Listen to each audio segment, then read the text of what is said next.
അയോധ്യയിൽ രാമക്ഷേത്ര നിർമ്മാണം പൂർത്തിയാക്കി പതാക ഉയർത്തൽ ചടങ്ങ് നടത്തുമ്പോഴും മസ്ജിദിന്റെ നിർമ്മാണം ഇതുവരെ എങ്ങും എത്തിയിട്ടില്ലെന്നതാണ് യാഥാർത്ഥ്യം. മസ്ജിദ് നിർമ്മിക്കാനുള്ള അപേക്ഷ നേരത്തെ നൽകിയിരുന്നെങ്കിലും അയോധ്യ വികസന അതോറിറ്റി അപേക്ഷ തള്ളിയതാണ് നിർമ്മാണം വൈകാൻ കാരണം.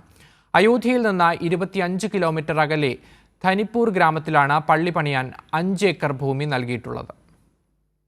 അയോധ്യയിൽ ഇന്നലെയാണ് രാമക്ഷേത്ര നിർമ്മാണം പൂർത്തിയാക്കി പതാക ഉയർത്തൽ ചടങ്ങ് നടത്തിയത്. പ്രധാനമന്ത്രി നരേന്ദ്രമോദി തന്നെയാണ് പതാക ഉയർത്തലിന് നേതൃത്വം നൽകിയത്. 2019 സുപ്രീംകോടതി വിധിക്ക് പിന്നാലെ 5 വർഷം കൊണ്ട് അയോധ്യ രാമക്ഷേത്രം പണി പൂർത്തിയാകുമ്പോൾ മസ്ജിദ് നിർമ്മിക്കാൻ നൽകിയ സ്ഥലത്ത് ഇതുവരെ നിർമ്മാണം തുടങ്ങിയിട്ടില്ലെന്നതാണ് യാഥാർത്ഥ്യം. അയോധ്യയിൽ നിന്ന് 25 കിലോമീറ്റർ അകലെ ധനിപ്പൂർ ഗ്രാമത്തിലാണ് 5 ഏക്കർ ഭൂമി പള്ളി നിർമ്മാണത്തിന് നൽകിയത്.